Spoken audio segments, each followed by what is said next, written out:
Roses are red, violets are blue. Trim your balls nice and your date will thank us too. What's up, fellas? Valentine's Day is a knockin', and Manscaped is the remedy for what the love doctor ordered. In his prescription, the all-new Performance Package 5.0 Ultra, designed to elevate your grooming game and shine like the heartthrob you are. Now you can join the 10 million men worldwide who trust Manscaped with an exclusive offer. Go to manscaped.com to stack 20% off plus free shipping with promo code FratChat. Oh, yeah. Anything you want to say? I'm excited. It doesn't matter! Not really what you're saying. Okay, I was testing you. I'm excited to talk about the Jersey Shore. I love the Jersey Shore. Yeah, it's going to be fun. So stay tuned. Anyways, we're going to do this in 3, 2, 1. What are you doing? Testes in my mouth. Get on the ground, you fucking pledge! Helluva. Welcome to the greatest podcast experience of your life. This is the FratChat Podcast. All young men like 3 things. Food, news, pussy. Featuring Carlos Garcia and Chris Moore. Yeah, what's up, everybody? Welcome back to another edition of the greatest podcast in the history of podcasting time. It's the FratChat Podcast. I'm Carlos Garcia, but I'm not with Chris Moore this week because, no, he is frolicking in Italy. Tonight, I have Julie, I don't know, you don't have a nickname, Berman?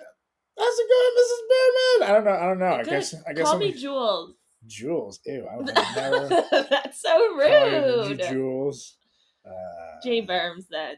J Berms. That's. I don't know. I shouldn't have asked. I don't know. It's my Insta, so. I don't know why I opened this Pandora's box. This is going awfully already. Thank you. Well, you guys, welcome to the FratChat Podcast. As I said, my usual co-host Chris Moore is off frolicking in the beautiful lands of Italy. So this week, my special guest host was the closest guest host that I could find. She literally lives right here with me. This is my girlfriend Julie. So she's been a guest of the host, and actually, I believe it's either the 6th or 5th most popular episode of the show. So I wasn't just doing this because of nepotism. Okay, I'm not the Trump administration here in the FratChat Podcast. I don't do things that way. There was a reason behind the madness, and I figured let's see if she can do it again. If not, I'll break up with her. But if I make one wrong move, it's about to be Stella, our dog, recording on here. That's It'll right. Just be silence for you. That's right. Stella's nearby. We can make this a different kind of podcast. Anywho, Mr. Mo did send a lovely letter for you guys. He wanted, and really for us, because I guess he just loves me. But yeah. Anyways, here's a little letter from Simo, letting us know about his whereabouts in Italy. I'm going to try to do my best Simo impression. No, it was not making fun of gays or Chicagoans or gay Chicagoans. That's just what Simo kind of sounds like.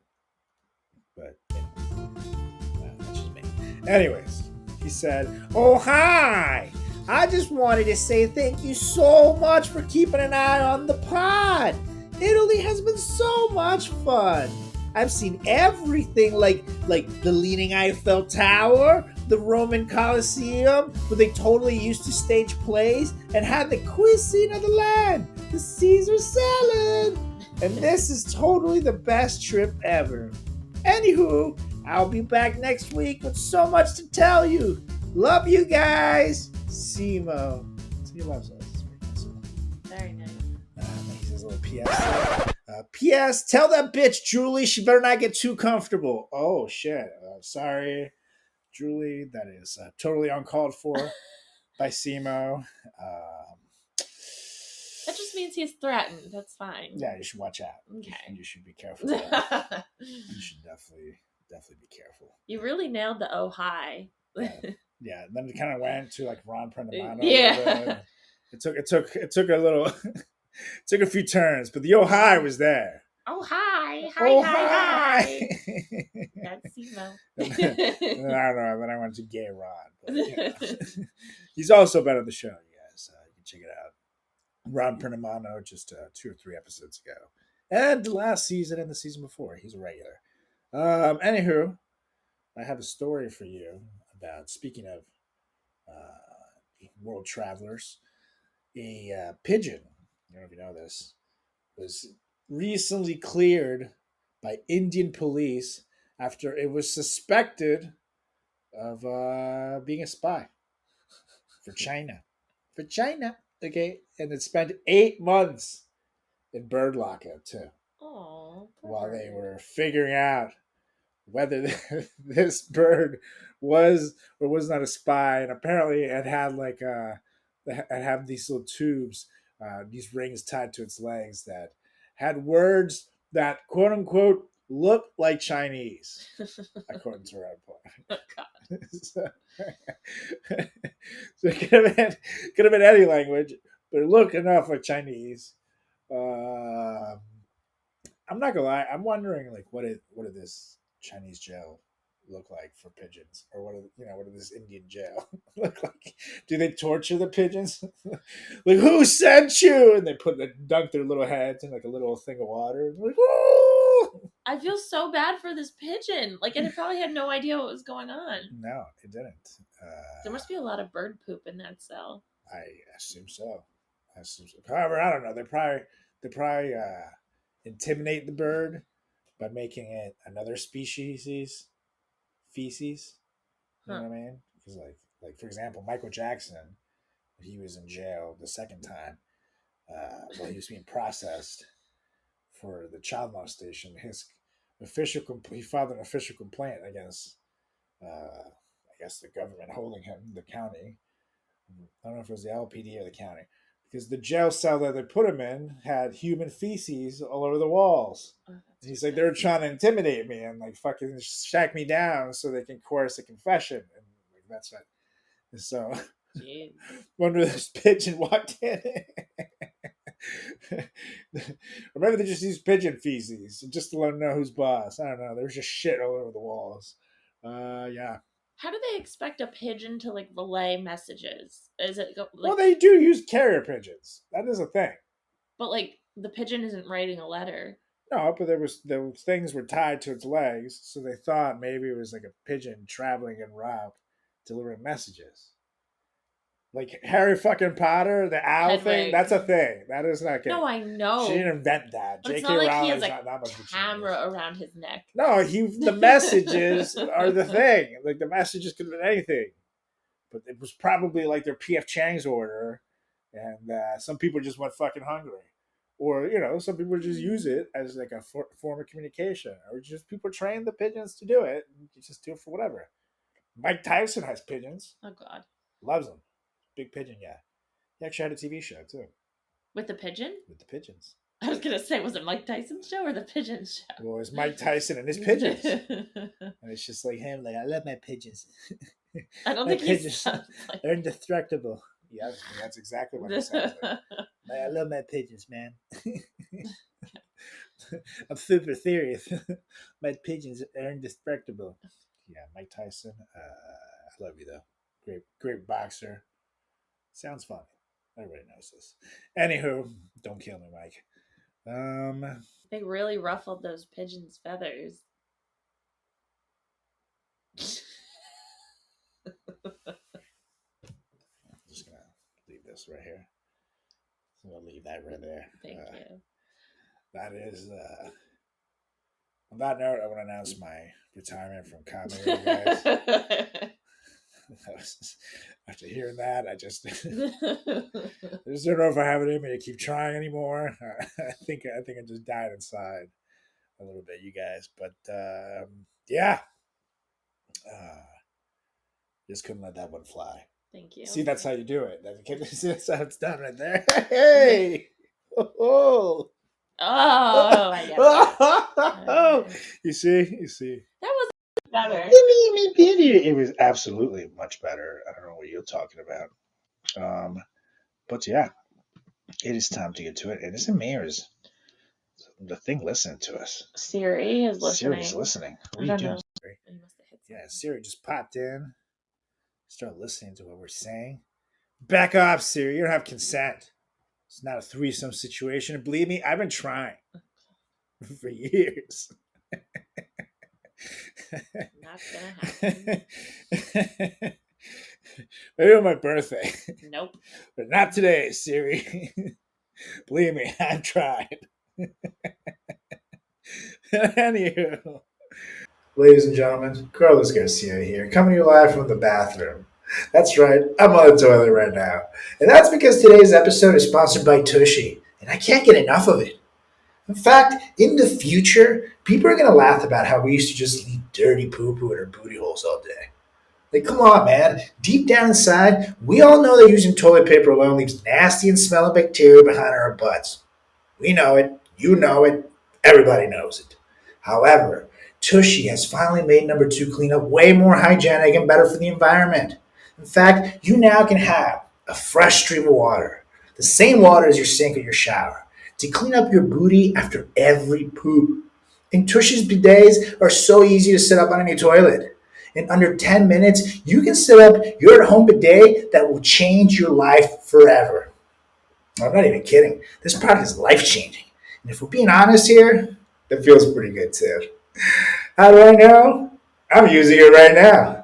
However, for a limited time only, our listeners get 10% off your entire order at hellotushy.com. That's right. Go to hellotushy.com, hellotushy.com, and use promo code FratChat for 10% off. It's time to get rid of those skid marks once and for all with Tushy. Oh, yeah. It's time to get to this week's topic because, ladies and gentlemen, I don't know if you guys know this. Maybe you do.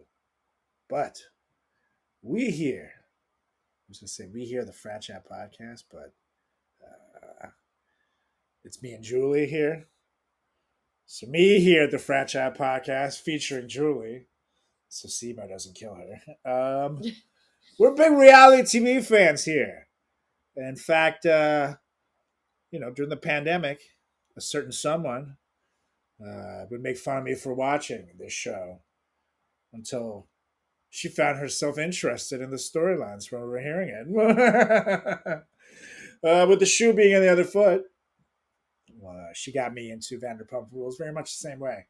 So we're kind of a trash reality TV household here at the FratChat Podcast featuring Julie.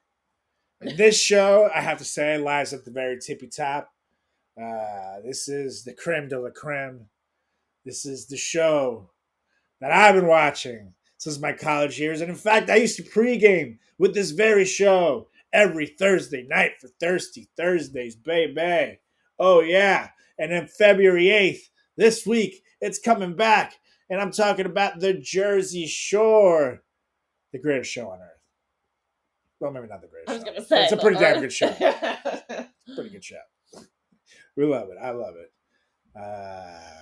Mike, Snooki, JWoww, Angelina, Sammy, sweetheart. Sammy, Ron. Pauly D, Vinny, and Dina, and the gang. I was gonna say, but it's the gang.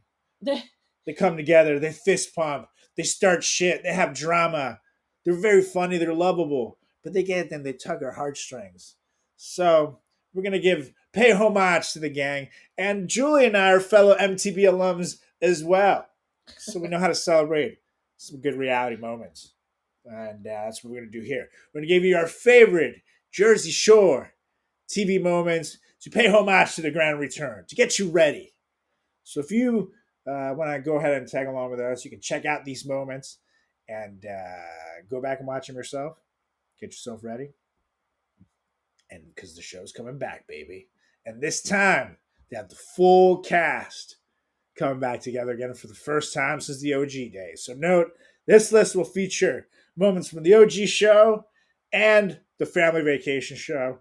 It's just a mishmash of her best moments. So check it out. We're here. Oh yeah. Anywho, I've been yapping for a while, so you go first, Julie. Okay. What's your favorite moment? Well, not altogether, but Oh, I know. where do you want to start? I'm thinking a favorite of my few prepared. I would say, I think one of my favorite ones is when Angelina comes back to Family Vacation. I know that's not the OG show, but the Family Vacation honestly is so good, almost as good as the original. Um, so Angelina, as everyone knows, like left season 1 very early, left season 2, and then eventually she comes back to Family Vacation and no one is expecting it or ready for it. So she just knocks on the door and the situation goes, oh my God. Angelina then says, yo, you think I'm a dirty little hamster? And then the situation says, who sent you? And runs away. So I think her coming back added so much amazingness to the show, and we had no idea that we needed her back. But after that moment and having her in the show, it's been really fun to watch her. And no, you see, here's the thing with her. I kind of wanted her back for a long time because I just feel like she left in like the worst terms, and then they had kind of shown her very briefly make a cameo in one of the episodes when Dina first comes in, where they like run into her in a bar. It was just kind of sad. And then she did go. I'm a wrestling fan, as you all very famous, and she did pop up in TNA wrestling and did a couple of things, and she did a couple of things in other places, but for the most part, I just felt like Angelina, it's not like it's not like they necessarily did her wrong because she played her big part in the conflict here.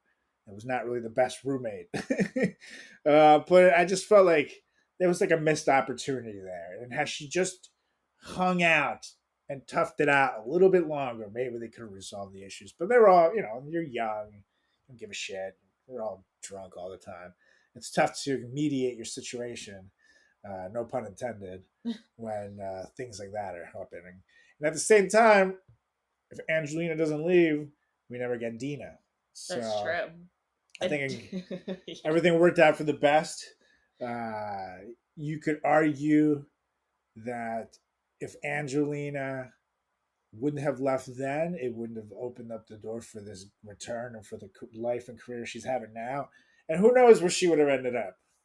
So maybe she was just not ready for the success back then, but she's killing it now with her fake butt and she's like super fit, and she honestly looks like a Kardashian. She always jokes she's the Kardashian of Staten Island. She obviously asked her surgeon to make her look exactly like him. Like, between you and I don't think that's all gym gains right there. It was definitely not squats happening.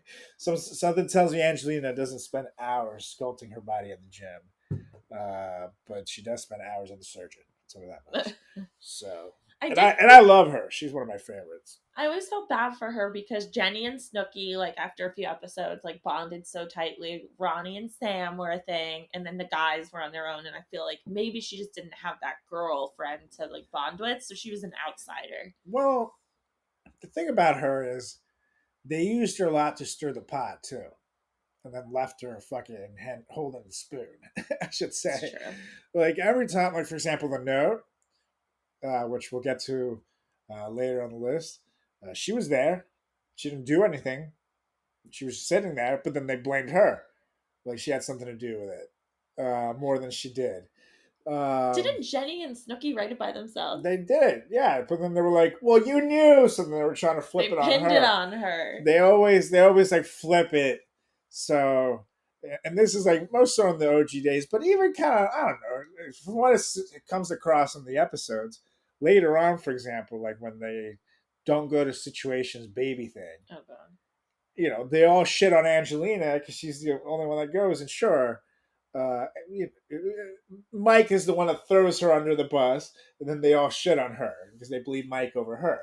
Totally. So I guess I don't blame them, But do they know who the fuck Situation still is at the bottom of the thing? He's a 100%. potster. Totally. And he definitely isn't the one that'll tell you, yeah, that hurt my feelings straight up until it becomes an issue. And then he'll be like, no, I'm always honest.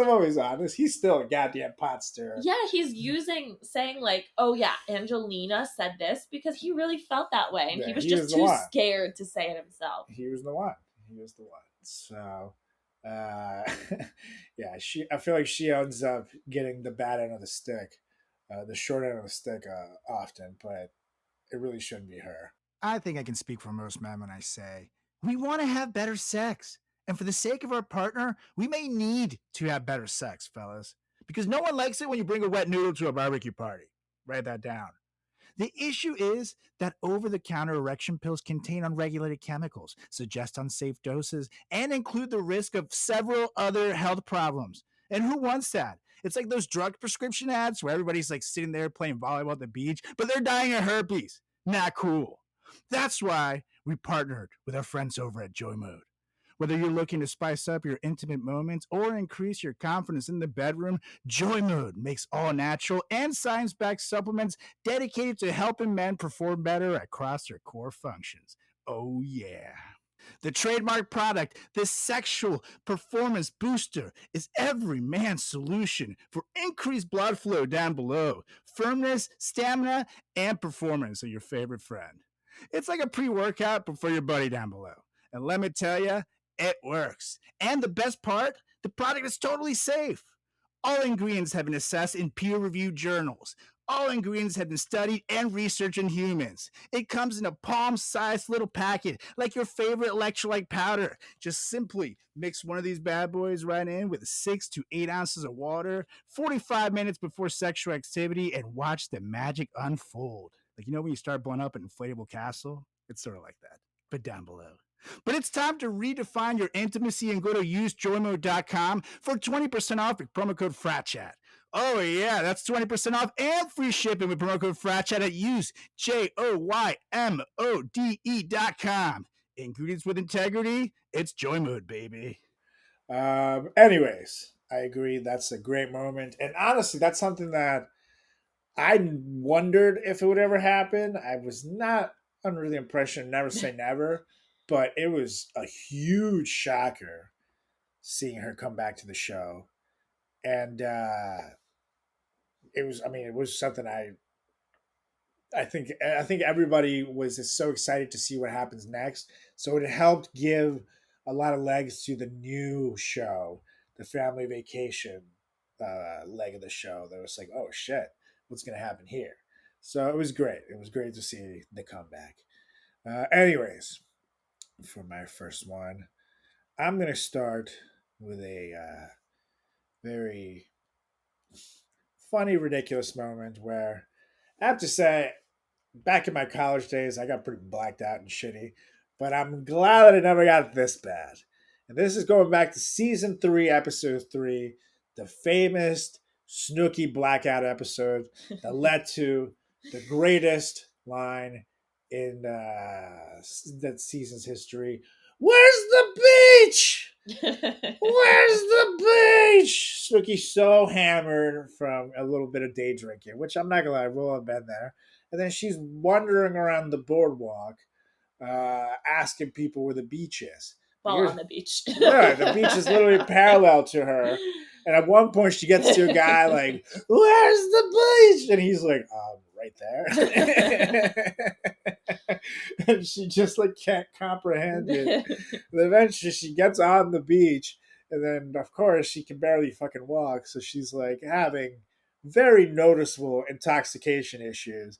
Where the cops are like telling JWoww, I think it was, like, "Hey, like get your friend out of here. It's gonna happen, and we're gonna have to arrest her." But we've all been there, though, when you have that friend who is just shithouse and will not listen to reason. Well, that was Snooki. And she ends up getting arrested. And she's crying and freaking out. And she's like, "Fuck you, assholes," to the cops. Like, "I'm not a bad person," I think it was. Yeah, she kept saying, I'm not a bad person. And her like sunglasses are like half on her face, half off her face. And I'm pretty sure she face planted in the sand and then they carry her away. That's right. And she's like, ah. Yeah, that's why they were like, finally, like, all right, we got to arrest this girl. But good Lord, Snooki, that is definitely some legendary blackouts. And that one in particular, I salute you. Honestly, I got to say, when I first started watching the show, Snooki kind of annoyed me. But then when you got to that episode in particularly is where I finally like fell in love. Was like, okay, this girl is so funny. She's ridiculous, but she's very funny. And now it's like she's like one of my favorites. For sure. It's so weird to see her have like a full family. Like I'm pretty sure she has 3 kids. She has her own wine company. Yeah, 2 or 3. They call her, when she's drunk, they call her Dren. And that was definitely a very early Dren. For sure. That was definitely Dren. Fuck off! I'm a good person! Where's the beach? I'm a good person. Anyways, that was my first moment on the list. What you got? Ooh, okay. Just because we're talking about Snooki, I'm going to jump to this one. So, very early on, Snooki was a little bit like the first season, first couple episodes, she was trying a little too hard and people weren't really accepting her. But then she got punched in the face. Oh, yeah. And I think that was like one of the biggest turning points for Snooki because like Vinny was concerned, all the girls rallied together. So, long story short, someone ordered drinks for the Jersey Shore cast while they were at the bar. This guy pops in, steals pretty much like the whole tray or like the whole bunch of drinks. So Snooki standing like on a chair and yelling at him. And mind you, she's a tiny like 4'9" person. And then all of a sudden the guy starts yelling back at her and he punches her in the face. Then the cast all starts fighting with this guy. Security takes him outside. And this really turned into a bonding moment for Snooki because her mouth was bleeding and everyone really felt bad. So that was definitely a big turning point for Snooki and I think one of the most memorable parts of the first season. Oh, for sure. And I mean, they didn't quite fully show the hit. They like did a quick blackout to obviously not show, but it's like the first time you really see something like domestic violence like that. I don't want to call it domestic because they're not dating, but like, you know, violence on TV towards a woman.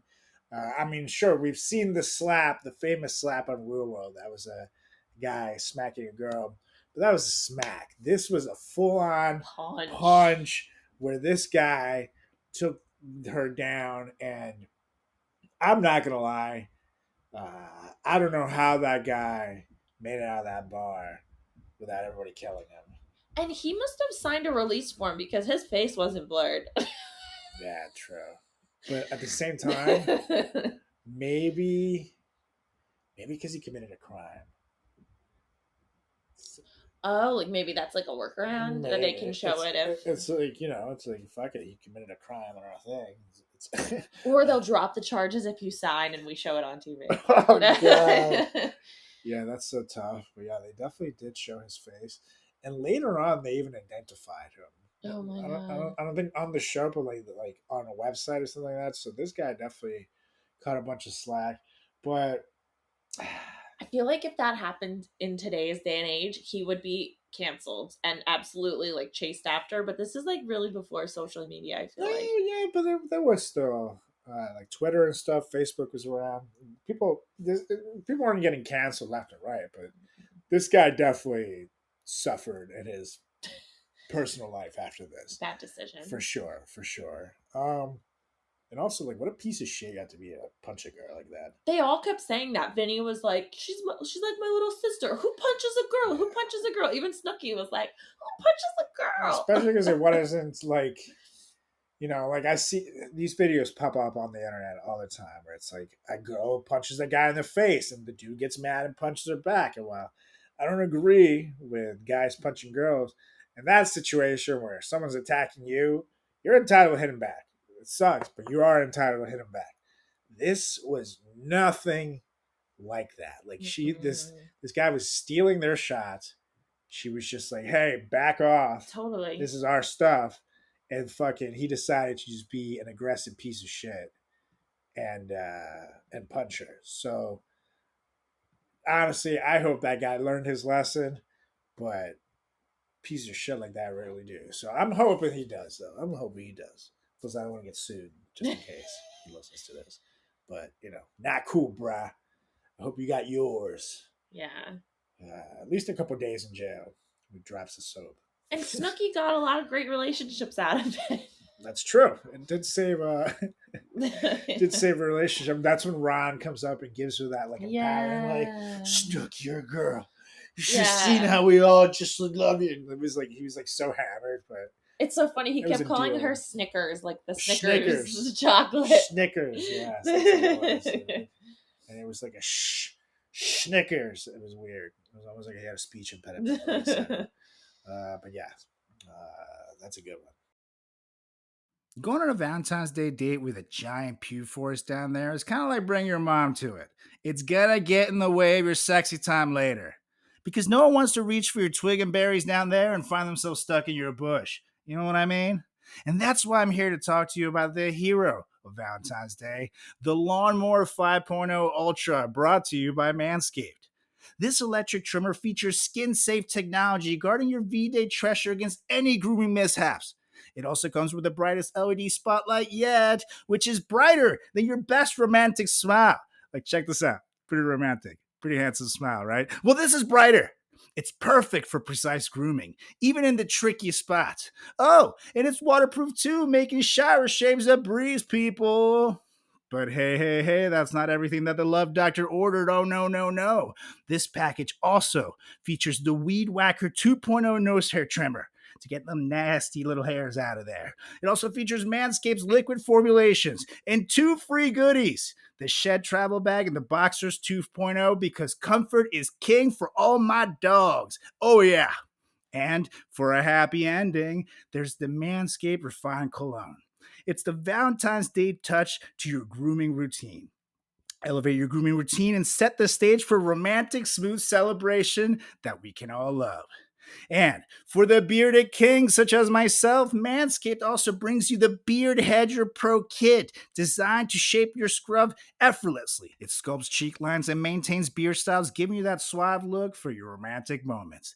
Seamlessly handling even the thickest beards, it's the perfect tool for a polished, date-ready appearance. And right now, you can get 20% off and free shipping with the promo code FratChat at manscaped.com. That's 20% off with free shipping at manscaped.com, and use promo code FratChat because your grooming upgrade awaits, ready to charm your Valentine's Day dates. Oh, yeah. Ooh, what's your next one? My next one, I'm going to take a little gander forward to season 2, episode 5. And it's funny that the episode is called The Letter, because the letter is not called the fucking letter. Everybody knows it as the note. So MTV, as former alumni here, in a episode that was the 30th most watched show in America. Not to brag, but yeah, to brag.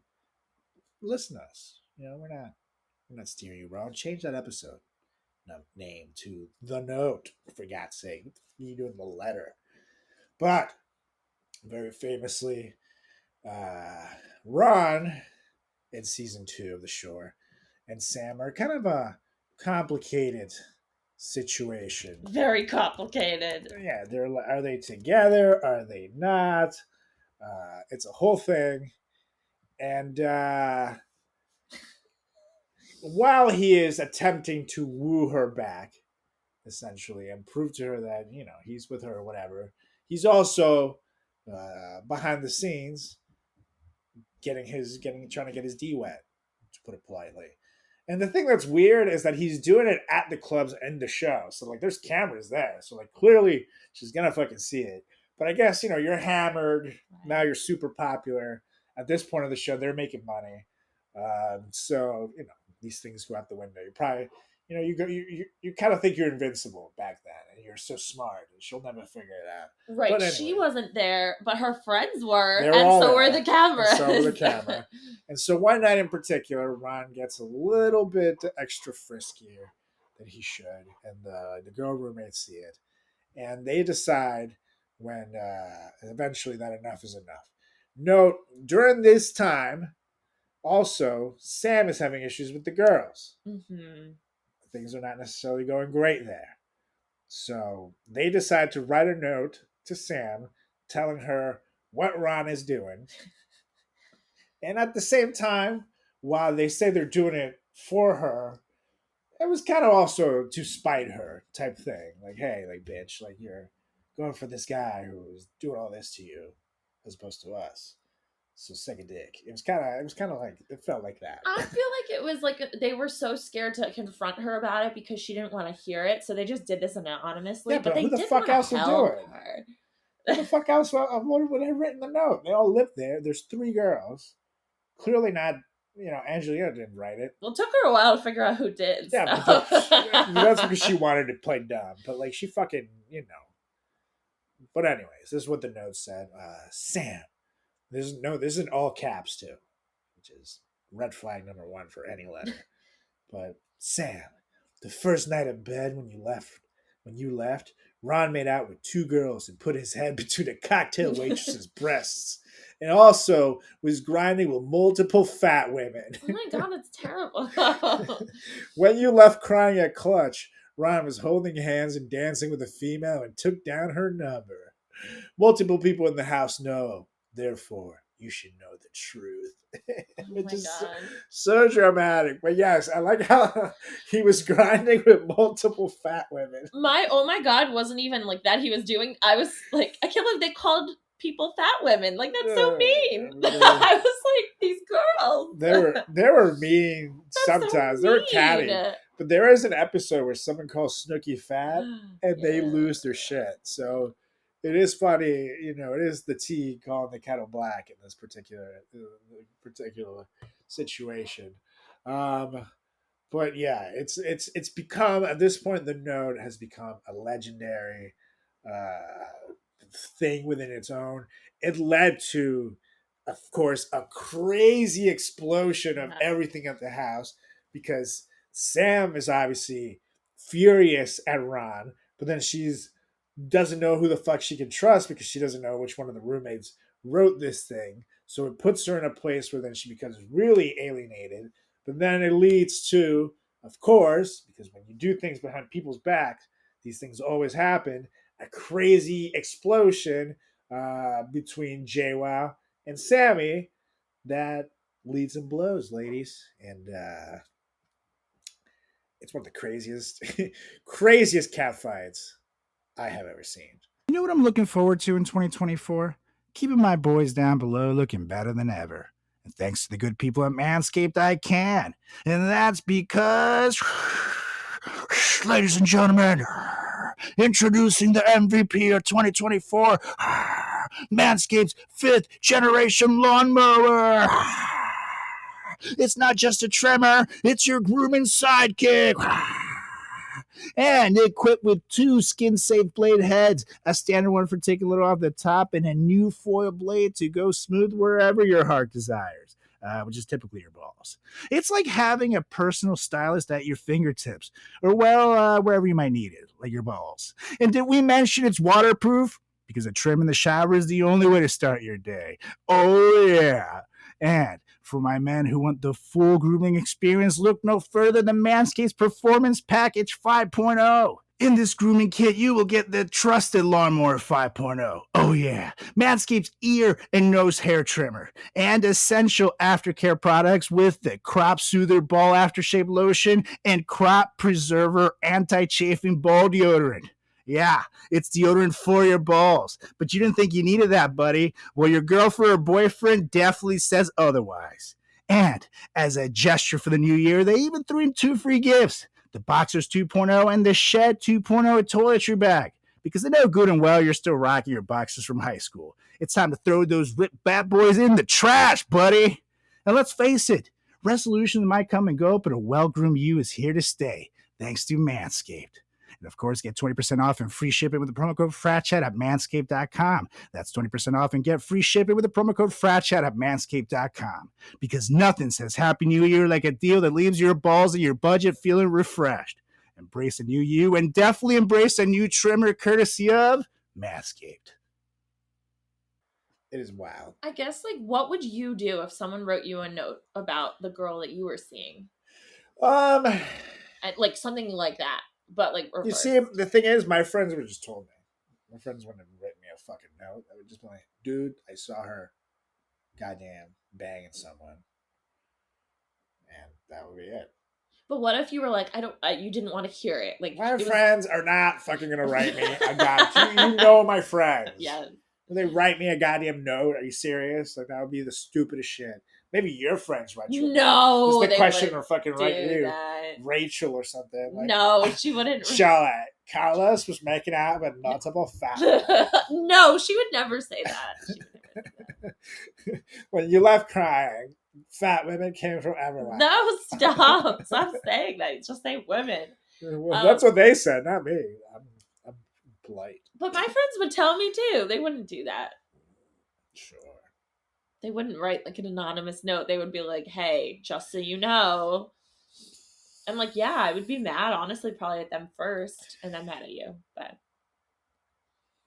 See, but that's the wrong reaction. You'd be mad at them first. well, I mean, I'm just being honest. I'd probably be so angry that I'd take it out on them for telling me. So it's like shooting the messenger, and then eventually you realize, oh my god, I was wrong. It's you who's the problem, not them. So I'm just following Sammy's kind of train of thought.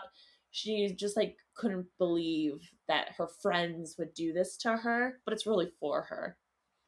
Yeah. It's to her and for her, though, because I still do think that the reason they wrote the note was to be like, ha ha, I told you so. He sucks. You stupid. It was like, I don't know.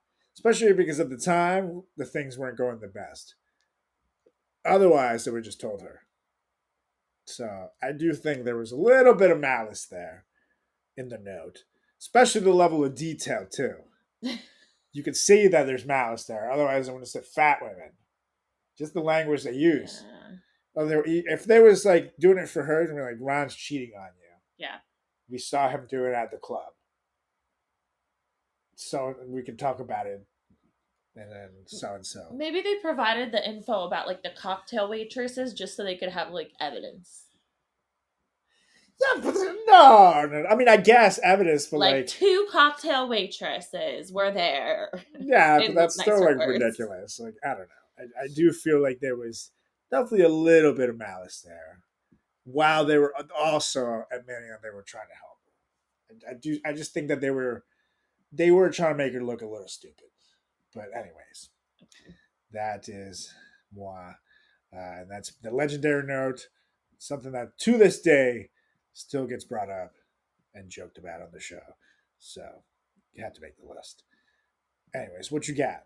Yeah, so I'm honestly kind of going in order of pretty much the show, but basically I'm gonna go now back to Snooki and Angelina's epic fight.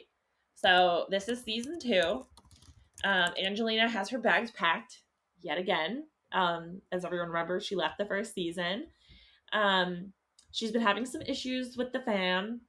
And basically, Snooki comes walking through the front door. Obviously, everyone's been drinking, but Snooki's holding, in Angelina's words, her man's hand. And Snooki and Angelina eventually, like they fought over Vinny. They fought over guys. So Angelina starts calling them all fake, yelling, lashing out. And then Snooki starts removing her earrings and starts running towards Angelina, like turning themselves into like little balls, scratching and punching, pulling each other's hair. They start rolling around. They take a little break, and then they start it up again in round 2. And then, unfortunately, she leaves that episode. They show her packing her bags, walking away, and in her little confessional, she was sad that no one told her to leave. Not to leave. No one told her not to leave. That would be different. Yeah, right. So that was like the amount of fighting that happened on the show was pretty shocking, because I like watching people punch and fight. I feel like you don't see that today as much in reality TV. Oh, totally. So, That's something that made it through a show. They all hooked up and fought each other, essentially. on camera, which is kind of terrifying. That was, and I mean, at the same time, that's what made the show real. It was like, and that was those were kind of the things that were going on when I was in college too. So it was, people were hooking up, drinking, and fighting. That was essentially college in a nutshell. So it's very real. I do think the times have changed. Hopefully, people are not resulting to punching each other as much. But it made for some great ass TV. I have to say, it was sad to see her go. I wasn't thinking that she'd be gone for good, but at the same time, that was the second time in 2 seasons where she ended up going home early. So she should have definitely thought that through before leaving the second time, because obviously they weren't going to have her back in the 3rd season. Right. I think she really, really deep down hoped someone would be like, stop. Yeah, that's like stupid. But yes, it's like the classic girl like saying, don't chase after me. But obviously she wants you to chase after her. Totally. Absolutely. It's, you shouldn't do things based on what you think people are going to react and do for you, because people rarely do what you think they're going to do. So you're just going to end up looking stupid. And that's what happened to her. So then she had to pack her trash bags back up, take her ass home. She had real suitcases this time around. Yeah. She learned. I felt bad. I definitely felt bad. And at that point, too, it felt like, wow, she was being severely annoying. Like she even pissed off Pauly D that season. She hit him. Yeah. They said that when she was walking out the door. Which is fucked. She slapped him in the face. To get him like so mad that he's exploding at someone, you really gotta fuck with him a little bit.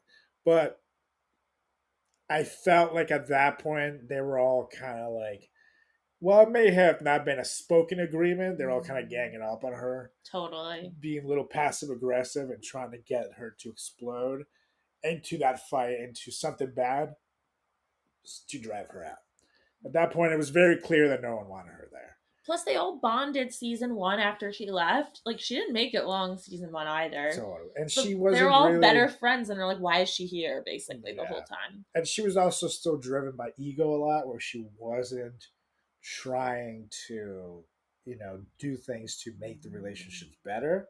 She was just trying to be like, fuck you guys, I'm cooler than you. I'm the best one here, At that time, they all were very ego driven. But here's the thing: when you're the one in the outs with a group and you're trying to kiss booty to get back in, you got to do something. Like you can't. You don't start fights. You can't. Yeah, you can't just be a piece of shit and expect them to come to you. So I think she should have kissed the ring a little bit more, if you will, if she was trying to get in with these people. Later on, she did. And thank God she did. And I think at the same time, when she came back, everybody was in a phase of life where they were trying to grow more. Mm-hmm. They gave her a tough time, not going to lie. They still do. They still do. Still things happen. But they were all at least willing to grow and accept her a little more and, let the relationship rebuild. The thing is, we're watching those relationships rebuild on camera, totally. which is very tough. So it's not like, we're watching that shit happen in real time. And that's the thing about relationships. They're tough. Friendships, life, love, everything gets tough. There's ups and downs. And we're just happy to watch it on camera. And some of the most dramatic people ever, which makes for some great TV. But, obviously there's going to be, like I said, there's going to be ups and downs in relationships. So you can't expect things to go smoothly. What does that Pauly say? You can't expect to give peaches or something. Wait, Pauly or Mike? Pauly said it on the phone one year after someone messed up. I think it was with Snooki. Said, you can't expect everything to be peaches if you give her something. And they hung up. God, lemons, maybe. I don't know. I don't know. Anyways, those of you that know what the fuck I'm talking about, let us know. FratChat Podcast. Is it me or does buying a sex pill at a gas station feel super awkward? You're like walking around and you don't know what to get. The guy's definitely looking at you, judging you with every step. It's super weird. Plus, then we got to talk efficacy. Does it really work? Because my buddy once bought a condom from a gas station, and now he has 3 kids, so you tell me.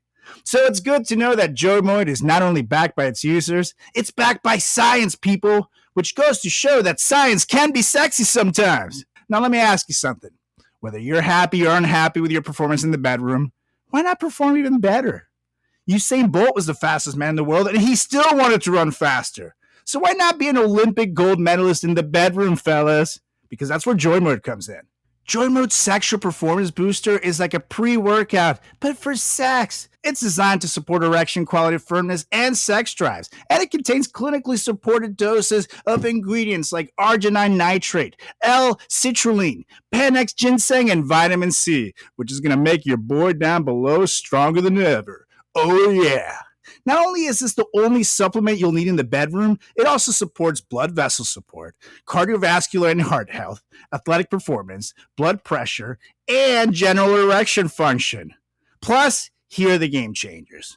All ingredients have been assessed in peer-reviewed journals, and all ingredients have been studied and researched in humans, so you know it works. And I don't know about you guys, but I'll never go back to over-the-counter drugs after trying Joy Mode. And psst, it's small enough to fit in your wallet and take it with you on the go. It's the perfect travel companion. And it's a powder, so you don't need to worry about it getting crushed in there. So all you got to do, fellas, is just go to usejoymode.com and get 20% off with the promo code FratChat at checkout. That's 20% off and free shipping with promo code FratChat at usejoymode.com. Great sex solved naturally. Oh, yeah. Give us a follow. Anywho. On to the next one. Is it my turn or your turn? It's your turn. It's my turn. I just did the Angelina Snooki fight. Yes, that's right. Anyways. More fighting? No, I'm kidding. Yes, actually. More fighting. More fighting. This is the show. I'm going to go next to season 4, episode 5 of the OG Jersey Shore, where they go to Italy like my co-host Simo. That's right. And this one is a very special one because it's the situation versus the wall, where, I guess maybe that's where Donald Trump got his idea from the wall. Oh, God. So he was like, okay, you see, the wall took out the situation. Okay, believe me. He had no chance. See how his head hit the wall? Okay? It was almost like cracking an egg. Okay, believe me. And I like eggs. Okay, I was like scrambled eggs. Give a little bit of bacon. Okay, believe me. A couple of sausage. Yummy. Delicious. Okay, believe me. It was bad. He and Ronnie were about to go into it. Mm-hmm. At this point, Ronnie and Sam are having some argument about something. Again. Yes. Which was the common theme of the show. That's why there's no particular moment that made the list, because it was like the whole fucking show. From season 2 to like the last episode of the whole OG show. It's them fighting. So that it happens a lot. Ron, stop! Becomes iconic because they fucking fight all the goddamn time. So I don't know, but it was crazy. Anyways, at this particular point, Sam reveals to Ron that situation was stirring the pot again about their relationship. Shocker. Basically saying like stuff about Ron wanting to hook up with other girls and stuff while Sammy was there. And this is going on like 4 a.m. And no, this season is very famous nowadays because in hindsight, 2020, situation's going through like withdrawals and shit. Yeah. Because he is, undergoing his drug addiction. And so he's not having a very good time over there, bro. He's run out through his stash at this point. So he is not necessarily his best self at this point on. I'll be the first to admit. And so you have, it's like 3, 4 a.m. A very drunk Ron who comes in and just seething, just seeing red, and literally like goes straight for him and starts picking a fight. Literally lifts his couch up while the situation's sleeping on it or like laying on it, trying to fucking I guess relax. And I'm sure he's not feeling great at that point. And Ron literally just starts picking a fight, and it's doing everything where if you're a guy and you've been in a situation, or even girls, if someone's picked a fight with you, you just know where you reach that moment, that conclusion where you know that it's not going to go anywhere else. This person is going to fight you. So you have to just react. His situation loses his shit. And he decides to... there's a very famous movie called The New Guy. It's a comedy. where it's this little skinny guy who is a total nerd in his school. He used to get bullied all the time, but he ends up transferring schools and he befriends this guy who goes to jail and basically teaches him that if he acts crazy and tough, people will think he is. And he taught him how to do like a crazy eye, but he still doesn't know how to fight. So situation kind of borrowed a little bit from here. Not saying that he can or can't fight. It's just that he was not trying to fight and decided that he's just going to act insane and hope that the crazy will get Ron to back down. Totally. Intimidation through hurting himself. Through crazy. Which, no, that's a thing that people do. Actually, Simo himself will tell you that that's his strategy. He would just do crazy shit.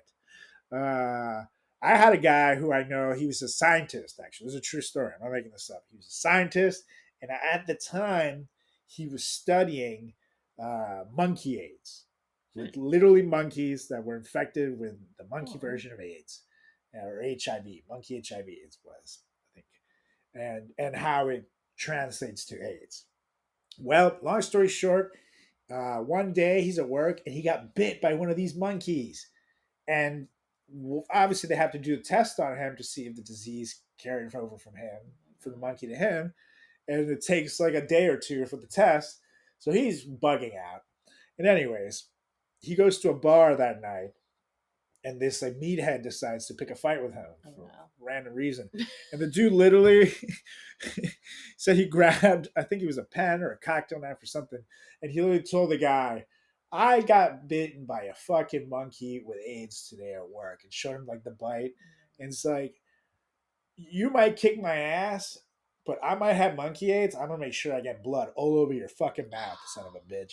And the dude obviously didn't know what to do and backed off because you don't want to fuck with crazy. Crazy gets people to back down. Crazy, because here's the thing: you might knock out a crazy person, but crazy people get back up and they keep fucking coming at you. And they're the ones that then will try to like rip out your eye and shit. They will find a way to come back. Yeah. So when you're fighting crazy, it's not the same thing. There's no reason there, and you're gonna be exhausted, you're gonna be hurt, but just to take them out. So crazy good strategy, and this is what Situation decided to go for. And he goes and smashes his head hard as fuck against the wall. But here's the thing, baby. This is not American construction where everything's weak as shit and you just fucking pop through a little wall and it cracks through. This was a concrete fucking wall. Oh. And his head made like the loudest thud. And he hit it so hard that he like bounced and he fell on the ground, and then he gets up again because his adrenaline is like through the roof, and he's still trying to do the crazy, like, you want to fight me? And then like you can see that the pain and realization and probably the concussion set into his brain that this man had made a huge mistake, and he just goes fucking down to the ground, and it is bad. And you can see that as the adrenaline comes down, the pain levels go up, and he ends up in the hospital. The ambulance comes. I remember them taking him down on a stretcher, and like he looks so ridiculous on the stretcher, and he comes home with this neck brace. It's iconic. It's an iconic like costume or Halloween costume, and it's even a T-shirt at this point. Situation with his sunglasses and his neck brace, just sitting there on the couch, like pity partying away. It is the funniest. I feel so bad for laughing at his misfortunes, but it is the funniest looking sight. Especially because he's a big guy too. So see this jacked dude just sitting there. Yeah, he was so sad after all that, honestly. And like no one wanted to like stay home and like be with him. So he was just home alone. Everybody was sick of him at the time. Yeah. And like I said, he was going through withdrawal, so he was probably even more annoying than usual at the time. And but I will say, I mean, it was kind of like a blessing in disguise for him because he ended up getting pain meds from the doctors. Because I was thinking, do you think that was on purpose? Like that he thought that through to like hit himself on the wall so he could get the pain meds? Do you think that? I don't know if he thought it through, but it was a happy accident. I think, the fact that it happened was definitely like, oh shit, now I got pain meds. It's not the worst thing to happen. Yeah. And I, like at the time, there wasn't. I feel like they weren't there that much longer after that. So, I don't know. He could have done it on purpose, but I don't think. I don't think he. I don't know. Especially because you have to assume this would have been a very long-term planning for him, which for a drug addict is not necessarily something that you're known for when you're like fiending at that point where he would have stirred the pot at lunch, knowing that Sammy would go to Ron at 4 a.m, where Ron would then come seething red to kick, his fucking couch and try to pick a fight with him. It would be very long-term planning, which, when you're like in that situation, I just don't see it happening. I don't, so I don't think he did it purposely, but definitely worked out for his addiction at the time. So, I'm so happy that he got clean. Yeah, he's so much better of a person. Yeah, he's much more likable because that's the thing with Situation in the OG days. Like, while there were several aspects of him that were such a piece of shit, there were still moments where he's very funny and likable that made you really enjoy the show. And then that's one of the reasons why the show became such a guilty pleasure was at the end of the day, you really did like these people. And you kind of felt like they were like your friends, your bros that, shit, sometimes your buddy says something stupid or he's an asshole, but he's still your buddy. And that's kind of how I feel like millennials and the generation that watched the show viewed them a lot. And it made it hard to hate him when he was sometimes a fucking asshole because, of all these things. So, good for him. He definitely is a much better person now. His life is doing much better than things that happened, but I don't want to spill too much. Yeah, I was gonna say that kind of takes me to my next one. Go on. So as everyone knows, hindsight's 2020. So once, the situation gets sentenced for tax evasion, is like, charged with tax evasion. He has to get clean. He, takes on this whole adventure of getting sober. He had tried a few times before that, but this was like really the straw that broke the camel's back. So I actually like the person he became way more after. He got clean, and he comes up with all of these amazing quotes like, "A smooth sea never made a skilled sailor," and like he and Vinny go back and forth all the time. But the situation became such a better person after, and hearing him kind of say that he was going through withdrawals when that happened, like I had no idea. I just thought he was crazy. I honestly thought he was just like nuts, but there was an explanation for what was going on in Italy and like why he acted so crazy. So he's a much better person for getting clean, after getting clean. And, he did his short term in jail, came out better. He still likes to stir the pot though with the girls. That's still part of his personality, even though he's sober. He is a major pot stirrer, but that was definitely a turning point in his life. And I feel like so many people were like, you can't script this. This is his life. Like, he got sentenced along with his brother because of mismanagement of funds. Which apparently was mostly his brother. Right. Who, lied and cheated him as well. And his brother ended up getting the bulk of the sentencing, the sentence for both of them. His brother got a couple of years versus Mike got 8 months. Here's the thing, though. Like, there's no way that you don't realize that, like, holy shit, you make all this money, you don't have to pay any taxes? Like, what? I also just don't think he was or is necessarily, and he admits this, the sharpest tool in the shed. I think. Yeah, I mean, you hire. I have no idea. This is literally the plot of Rocky V. You hire someone that you trust with money. Right. Like, fuck you. But at the same time, like, your accountant sends you the bill. Like, I had literally, I do my own shit now, but there's a couple of years where I used an accountant, and you say, this is how much you owe for your taxes. I don't know why I was using an accountant. I'm a comedian. I don't make that much. But I thought that, I just don't want to fuck up my taxes because I don't want the IRS after me. But then I learned about H&R Block, and that's what I use now. So I would go through this guy, and then he would give me the bill, and then you see what the fuck your tax bill is. And obviously, every time I would get a bill, my eyes would go up to that fucking big, and I'd be like, "What? How the fuck is it that I owe that much?" Like the guy tells you how much you owe. So if I made any sort of money, and my accountant was like, "Oh, you don't owe any taxes," Yeah. I'm gonna have some questions. Get off. You had a hair hanging. I don't care. Yeah. They can't see it, mother. Relax. Jeez. So no, it's really at the same time like it's on him just as much as his brother. It is his money.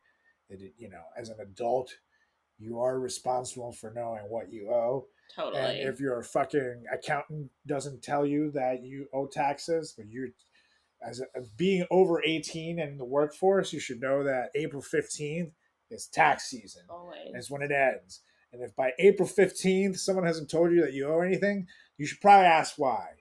And you can get an extension with the government. But right, like you get letters, even if you don't know anything, like you get letters from your place of work. I'm sure like MTV sent them like forms to file their taxes with, and he had all these partnerships and sponsorships. I'm sure they were sending him or his accountant, aka like his W-2s brother. and shit.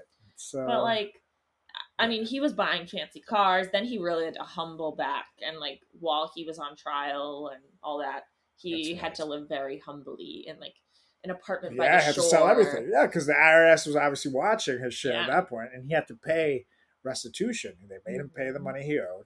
So I have to say, they threw the book at him, which in some ways I disagreed because I don't think he needed to spend all 8 months in jail. He could have done, 6? Mm-hmm. But at the same time, it really did show a message. I did like that he paid every penny and he got out of jail. And lucky that he was able to keep working and that they got the show and the show did well. And some of the things that made the show super successful was the looming sentencing of him. So in some ways, this made him money. But that he was able to pay back his debt. And now if you look at his house, he lives in a fucking McMansion with super nice cars and shit again. And he was able to, it is kind of the definition of the American dream in some ways. As a foreigner, to see this guy who lost everything because he was stupid, say, hey, I'm gonna be smarter this time around. I'm gonna do it better. And now look at him. He did things right. He got clean. He paid the money back, and he walked out of jail with like a T-shirt on that with one of his now famous quotes. I cannot remember which one he had, but he has many of them, which I'm gonna go through a couple of them right here. Some of his more notable motivational quotes. As Julie said, there's a smooth sea never made a skilled sailor. He also says, be better, not bitter. It's one of my favorites. He said, living my best life. Made that famous. Tough times don't last, but tough people do. Which I have to say, he kind of stole that one a little bit from the pro wrestling. Saying bad guys, or tough times don't last, but bad guys do. But anyways, throw me to a pack of wolves and I shall return leading the pack. I love that. That's a good one. Want to read one of them? Yeah, the comeback is always greater than the step back. That's is the shirt he was wearing when he stepped out of jail. That totally jogged my memory that he was wearing that. And I honestly love that one. I think about that sometimes. That's right. He also says, one of my favorite, a bitter root will only produce bitter fruit. And the best view comes from the hardest climb. Yeah. That's another good one. So, the situation... He's definitely grown. He's definitely a much better person now. And we love him. So much more likable. For sure. So keep it up, Mike. You're the man. And your kids are beautiful. So, love you. I gotta say, you guys, I was a little skeptical installing my own home today. But after trying Tushy, I'm in love. It was so easy to install, and my booty has never felt cleaner. And now I can say goodbye to the days of phantom poops. You know phantom poops. It's like the days where you got to keep wiping over and over, but somehow you can't get rid of it all. And like you're just wiping for like 25 minutes. And it's like, oh my God, how can I get my booty clean? And it just doesn't happen. Those days are over. Plus, Tushy is not just good for your booty. It's good for Mother Earth. That's right. Because it's no secret that toilet paper is bad for the environment. Now, the Tushy bidet also stays clean and hygienic with its patented self-cleaning smart spray. The nozzle self-cleans before and after each use automatically, so you ain't got to do anything. The build-up resistant design also helps you to minimize grime buildup, and it even has an antimicrobial knobs. Oh, yeah, stays clean all day long, just like your booty. Now, every Tushy bidet comes with a 30-day hassle-free return and a 12-month warranty. It's risk-free to join over 3 million real pooping humans who have made this switch to a cleaner and more confident butt, including this booty right here. And now you too can get that fresh out of the shower feeling at hellotushy.com. In fact, for a limited time, our listeners get 10% off your entire order when you use promo code FratChat at checkout. That's 10% off your order at hellotushy.com, HELLOTUSHY.com, with promo code FratChat. It's time to back that ass up with confidence with Tushy. Anyways, on to the next one. Going back to the dark days of the situation, I'm going to take you guys back to season 1, episode 7 of the OG Jersey Shore series, when the gang goes to Atlantic City. In this particular episode is not the situation against the wall. This is the situation versus JWoww's fist, where she does a beautiful spinning roundhouse backhand that literally just cracks him like right in the pat, right in the kisser. And you can see almost like the shock look in his face where he's like, God damn, this girl can hit. Where it's like it is like, God damn, how did she hit me so hard? He is just holding his face. Yeah. He knows, at least he knows not to hit a girl. He backed off, let everybody else do their thing. And the thing was crazy though, because even though Mike at this point of the show definitely deserved a couple of ass whoopings for some of the things he had done, in this particular instance, I was on his side because I don't think that he deserved to get punched. This was, I don't know if you remember this, they're all sitting in a club at this point, and everybody's having a good time. And JY decides that she wants to leave. And she's like, Mike, walk me to the room. And he's like with a girl, like talking to a girl that he wants to bring up and obviously get with. He's like, no, like, fuck you, bitch, to the girl essentially. And he's like, Mike, walk me home. And starts like, getting like pushy with him. And he's like, dude, why are you asking me? Like, can't you just go with anybody else? You just go to the room by yourself, And then she makes it like, you're not being a gentleman. Fuck you. Blah, I see blah, her blah. point. Yeah, but you can fucking walk. You're an AC. You can walk upstairs to your room. Everything's going on in their hotel. They're friends. They're supposed to be family. Blah, You blah, don't blah. cock block your boy. That is rule number 1. He could have walked her home and come back. No, not at like last call. Then you lose whoever you're with. That is not how that happens.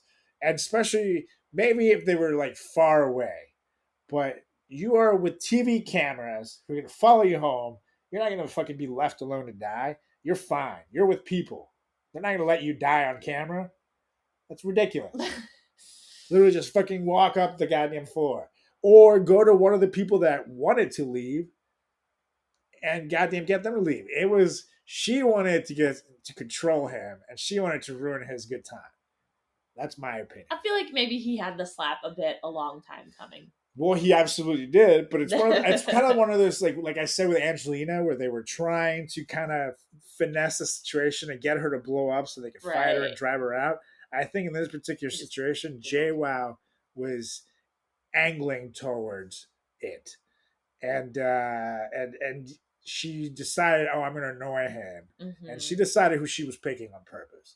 So I was really on his side there. I felt like she could have bothered anyone else and not the guy who's talking to someone and being with someone. Like, come on, let him be. Truthfully, he's probably the last person I would want to walk me home. Totally. Especially in those days. Now he's become, sober situation has become what do they call him? The designated situation. He's the designated driver. He's the father. He's like the leader. He's like the best to take them home now, shit. But back then, so I don't know if I want that guy walking my girl home any day of the week. So not old Mike, maybe new Mike. But anyways, what you got next? Ooh, this next one is actually my last one, and it's one of my favorites. It's the wedding speech. So this is again taking it back to family vacation. This is Angelina's wedding. Obviously she came back, which we talked about earlier, and The girls are starting to get along. They just went on this bachelorette of Angelina's in like New Orleans. Jenny and her are actually getting along. So this wedding speech started out really nice, but I'm going to read you some of the lines from it, and I want you to think about this. Did they take the speech too far, or was Angelina overreacting? So I would say, basically, again, started out really nice, saying like third time's the charm with your engagement. Which I don't really know. Actually, that's not something you should probably say. But you know what? I think the nice part they're of being it, funny. it was like third time's the charm with your engagement, and then third time's the charm with coming back with us. Oh, totally. And then it was like, it started out a little scary with that line, but then she brought it back in. Dina was reading it and was like, third time's the charm with us. Now we love you. We're so lucky to have you. Like all that. So I was like, okay, like, oof, avoided a bad situation there. And then Angelina, is listening patiently. Dina goes, "You're the lice to my hair." And it's like, okay. Crowd laughs. Even Angelina laughs. Nicole says, "You're the fly to our shit," which that now my like eyebrows and my jaw have dropped. That's what Nicole said. And then while Angelina responded with, "I love that." But I think we've all been in those moments where we respond with something and then think about it later and we're like, actually, that was really hurtful. Now Jenny chimes in with, "You are the trash to our bags," which is a pun because she brought all her clothes in trash. Trash rag. But also, But you're calling they make her fun trash. of her for being trash. The last one, I think the last two are when it gets totally out of hand. The comparisons continue. "You're the throw up to our hangover," says Nicole. "And you're the dump to our island," says Jenny. And this is referencing Staten Island, where almost everyone attending this wedding is from Staten Island. Angelina's friends, her husband's friends, family. So now everyone started booing in the crowd I don't think I've ever been to a wedding where someone has booed at I've a never speech. seen someone get booed. There's I've been to a lot of down. weddings. I've spoken at weddings too. I've never gotten booed. That would be literally my biggest nightmare. And now, no, this could have been also like the TV crews, like coaxing everybody to boo. You don't know, but it was. I would die at that point. I would have at least switched gears to something sweet and nice. But they doubled down. They were like, "Chill out, Staten Island." Calm down. Jenny was saying, "Calm down." And the other thing that you have to think about here is Jenny is petrified of giving speeches in public. Mm-hmm. So this turned into like a traumatic event for her. But I personally, from all of this speech, I think that speech was overstepping. I think they shouldn't have said those things. Yeah. Especially if someone like Jenny, who you're on eggshells with, I would not ever say those things at someone's wedding. My thing is, if it would have been a smaller wedding, where it's like just them that get invited, like, like the teeny tiny wedding, where it's just the crew and like maybe not even any family, just them, then sure, go for it. Inside jokes galore, people will love it. But this is the entire fucking family, grandma, all that. People who have no idea what the fuck you're talking about. So it ruins it. And so while I can see why Angelina at first would have been like, "Oh, it's not so bad," I felt like it kept getting worse and worse to things were there and it wasn't lovable. Like, for example, the third time's the charm. They're already like, "Ugh." And they say, "Well, the third time is also the charm with us." And like, how much we love each other. Okay. It was like, okay, they rescued themselves. But then it just keeps going. It got worse. And then it's like, okay, then it keeps going. It's like, okay, where does the nice part come in? And it just felt like the nice part was supposed to be understood between the puns, but that wasn't nice. Like, you're supposed to, even when you roast someone in comedy, when there's a fucking roast of someone, you say all the mean shit at the beginning, and then at the end, you say a little blurb about how you love them, they inspired you, payoff, blah, blah, blah. The lead up into the nice and that's payoff. what it is. That's how you roast people. So they didn't do that in this way. It was just, it just felt like it was roast. And I can see how the husband could see it as mean-spirited. Yeah. And you have to also take it when you're doing someone's wedding, even though at the end of the day, the bride is the one that, her opinion matters first in the wedding. It is two people's wedding, and it is two families And if both of these people are paying all this money to have the best day of their lives, you have to take it into consideration how the other side is going to react when you say what you said. So I think they should have thought it through a little better. Don't make fun of Staten Island. I think, well, they could have, I mean, in front of all of those people from Staten Island. Staten Island was the least offensive thing. I just think that by the time that they hit it, they had already overstepped a little bit too much. So it just led to everybody booing. They could have made it funnier, is the thing. I would have asked Vinny, honestly, to help him write it. Yeah. I would have been like, you're the peanut Vinny's butter funny. to my jelly. Like, nice things, not the fly to our Well, shit. you can still say something mean but funny. That's the thing. Yeah. It's the real comedy. If it's funny, people will let it slide. And that's where they just wasn't really that funny. They should have asked Vinny to help him. Vinny, people can say what they want. He's pretty funny. But the guy can be funny. Don't tell him that. No. Yeah, right. Not when he's actually trying to do stand-up or when he's, like helping them in speeches situations. But yeah, so I would have, or not even necessarily, sure, you want to make it your own, but just have someone fucking read it. Right. Like, is this cute or is this too much? Like, how did anyone okay this? I'm sure they practiced and like read it in front of their husbands. The three of them, but the three of them are also in a bubble. Yeah. That's the problem. But their husbands would have been like, And that's the thing. I don't think that they showed to their husbands. I think they stay in a bubble, and that was the problem. You keep things in a bubble, and you're in a bubble, and no one. You're like, this is fine. This is fine. Outside of the bubble, someone's going to see it differently. So I think that's the issue. Anywho, we have two more moments to go through here, and I'm going to go with the second to last one. One that was just a hilarious moment from the family vacation season. And this one happened during the pandemic. This was the 2020 filming when everything was shut down. And I was wondering, how the hell are they going to do this? And it actually turned out to be a very entertaining season and one where they really managed to at least pull us away a little bit from the pandemic and all the shit that was going through and really entertain us.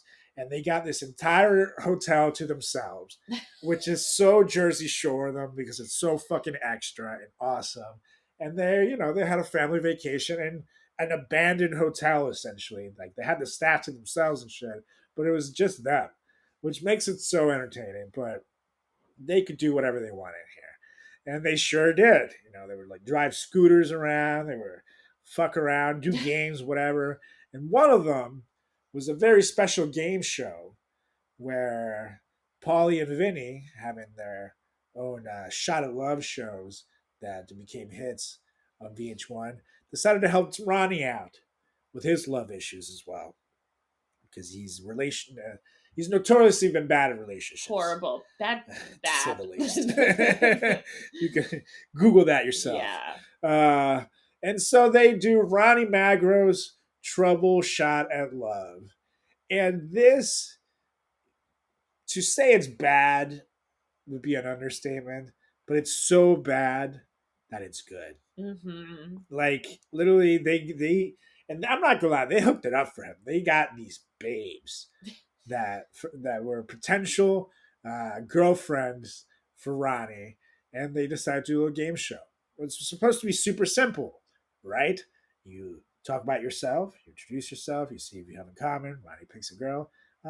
Shouldn't be so awkward. Like The Bachelor, like something simple. Right. And Ronnie, you see him on camera. He's got personality. He shouldn't be able to fuck this up too bad, right? Wrong. He fucked this up so bad. Like, for example, the whole starts with him trying to introduce himself. And they give him a little card. A little simple card. Like a little index card with some words on just it. for game shows. And he's sitting there, like, struggling to read this thing. Like, just like... And it's like silence goes by. They pan to the girls who are all like, what is happening? Like, he's staring at this card, struggling. And he's like flipping it, he's like looking at it, like flipping it back and forth. He's like looking around everyone, like, I got this, guys. No and worries. Vinny is like, I'm pretty sure it says hi on there. Like, hi. and then all of a sudden it says, "Hi, ladies, my name is Ronnie," and that's Like, it. that was it. And everybody just dying at it. Like, dude, can you not read? Like, what was that? Like, did you just have a stroke? And I'm not gonna lie, like with stand up, I've been there where all of a sudden like you're freaking the fuck out about something, and then you get up on stage and the bright lights are bright, and you get nervous. It takes you a minute to get going. But good lord, man, like this is ridiculous. Like this is what you do. This is a TV show, man. Like you're in your own realm here.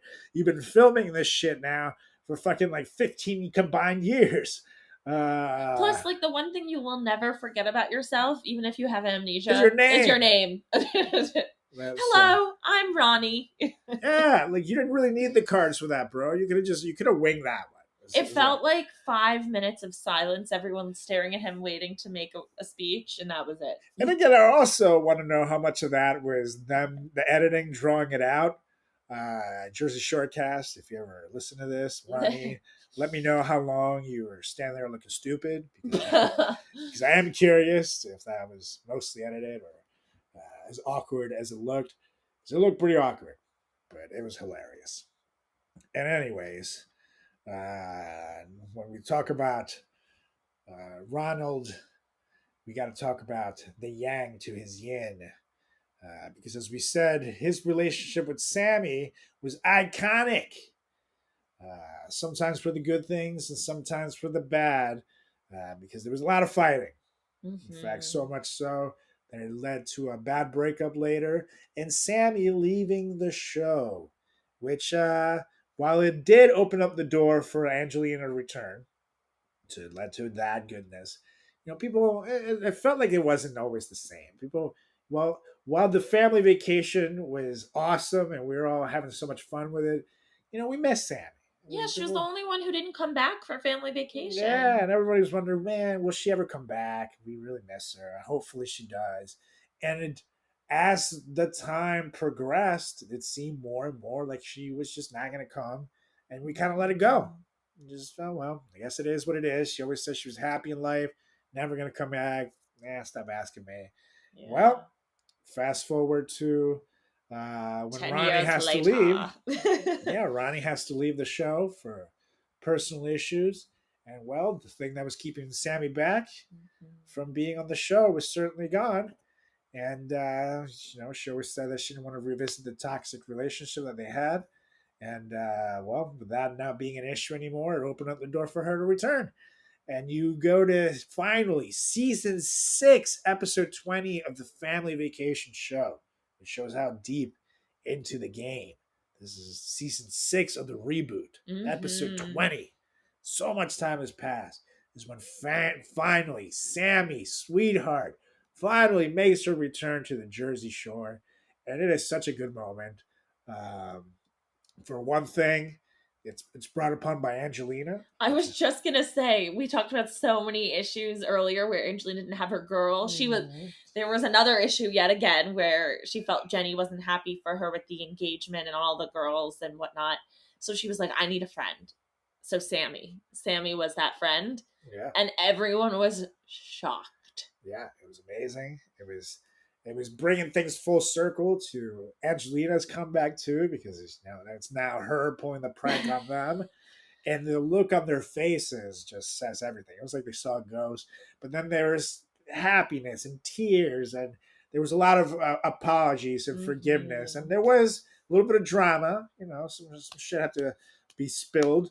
But then store opening too close. It was honestly small things that should have been resolved via conversation. But it was things that, I know that builds up with people. And that's the thing with drama like that. It eats at you. And especially when you're roommates with someone under the huge bright lights of TV like that, things blow up. So you can't really blame them for taking things the way they did.